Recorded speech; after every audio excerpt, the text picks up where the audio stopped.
तुम भी तो किसी की बेटी होगी। बेटी बोल रही है कि तुम भी तो किसी की बेटी होगी, तुम समाज में क्या मुंह दिखाओगी। ऐसे ही बेटी को फेंकते रहे तो बहू कहां से लाओगी। शब्दों से जुड़िए, हमारे शब्दों से जुड़ने का प्रयास कीजिएगा। एक मार्मिक कविता मैं आप लोगों के सामने समक्ष प्रस्तुत कर रहा हूं।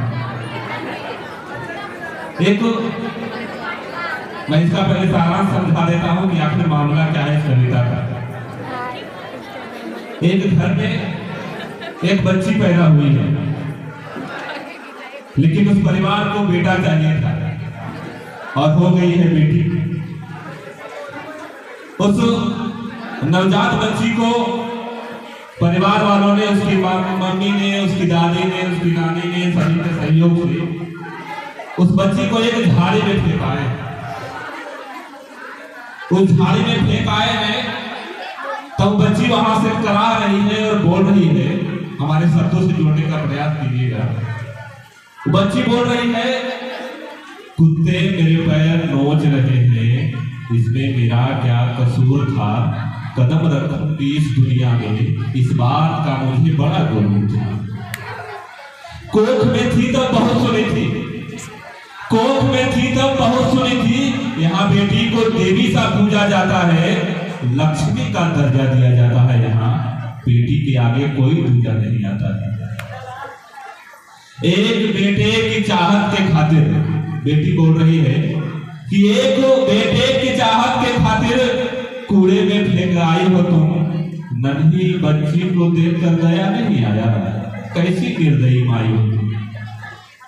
अब बच्ची बोल रही है कि एक पैर कुत्ते नोच चुके मैया, कि एक पैर कुत्ते नोच चुके मैया। जैसे खाते रोटियां खून निकल रहा है, दर्द बहुत है मैया।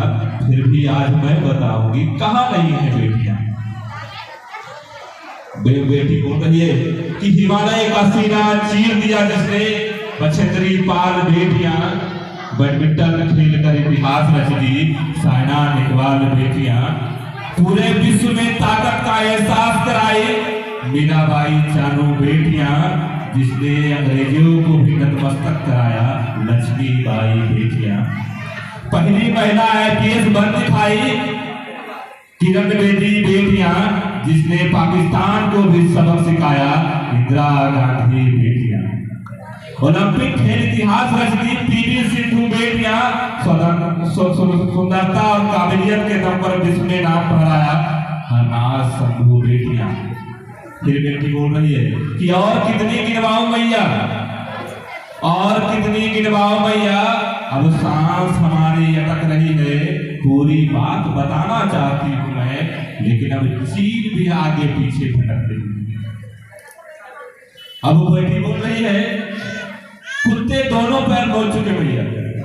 अब कुत्ता बेटी का दोनों पैर नोच चुका है कि कुत्ते दोनों पैर नोच चुके भैया। अब लगता है हाथ की बारी आई है, हमारा गंध दूर दूर तक पहुंच चुका है। अब चिट्ठी भी दावत पे आई है। फिर भी आज मैं बताऊंगी, फिर भी आज मैं सबको सुनाऊंगी। इतिहास में बेटियों के कारनामे आज गिनवाऊंगी। तुम भी कान खोलकर सुन लो दादी, तुम भी कान खोलकर सुन लो दादी। हर एक बातों को इतिहास के पन्नों में उलट कर देख लेना। अगर किस्मत से तुम्हारे घर बेटी आ जाए तो फिर से उसे कूड़े में मत फेंक देना। तो सुनो, फिर से बेटी बोल रही कि तो सुनो। जिसने महिलाओं को पढ़ना सिखाया सावित्री बाई फुले बेटियां। जिसने शासन करके दिखाया रजिया सुल्तान बेटियां। सर्वोच्च पद विराजमान हो गई प्रतिभा पाटिल बेटियां। बिना पैर के वरिष्ठ को भी झुकाया अरुणिमा सिन्हा बेटियां। बताने का तो और भी बता सकती हूँ भैया, पर बहुत कम समय है मेरे पास। अब छाती नोच रहे हैं सब मेरी, अटक रही है मेरी सांस। फिर भी बेटी बोल रही है कि बोलने की ताकत नहीं है मुझ में, बोलने की ताकत नहीं है मुझ में। अब गर्दन पे भी प्रहार हो रहा है, कीड़ों मकोड़ों को तो पूछो ही मत, सब मेरे अंदर से यार पार हो रहा है। इन सबको मैं भगाना चाहती हूँ मैया, इन सबको मैं भगाना चाहती हूँ मैया, पर मैं अब हिल भी नहीं पा रही हूँ, कोई सुनने वाला दूर दूर तक नहीं है, फिर भी मैं जोर जोर से चिल्ला रही हूँ। दादी नानी सबको बेटा चाहिए था ना, दादी नानी सबको बेटा चाहिए था ना, ठीक है मैं अब जा रही हूँ, बेटे से कम नहीं होती है बेटियां, जाते जाते मैं यही बता रही हूँ।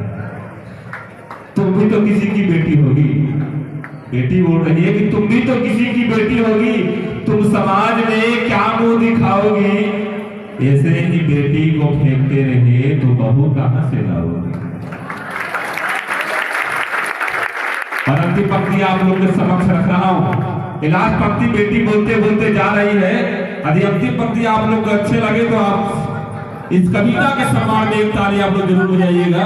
बेटी बोल रही है कि अब मेरा अंतिम समय आ गया है, में शरण देना बहुत तकलीफ देते हैं यहाँ के लोग, उनके घर कभी बेटी को जन्म मत देना, उनके घर कभी बेटी को मत जन्म देना। बहुत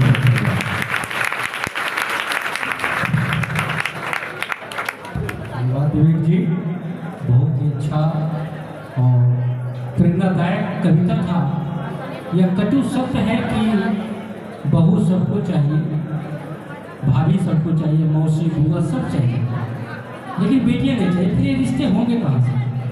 ये हम सबको सोचना होगा, विचारना होगा और इसे जीवन में आगे उतारना होगा। विवेक जी को एक बार धन्यवाद। और मैं आपके बीच एक राकेश कुमार जो अहमदाबाद से चल कर के हमारे केसेस के लिए आए हैं,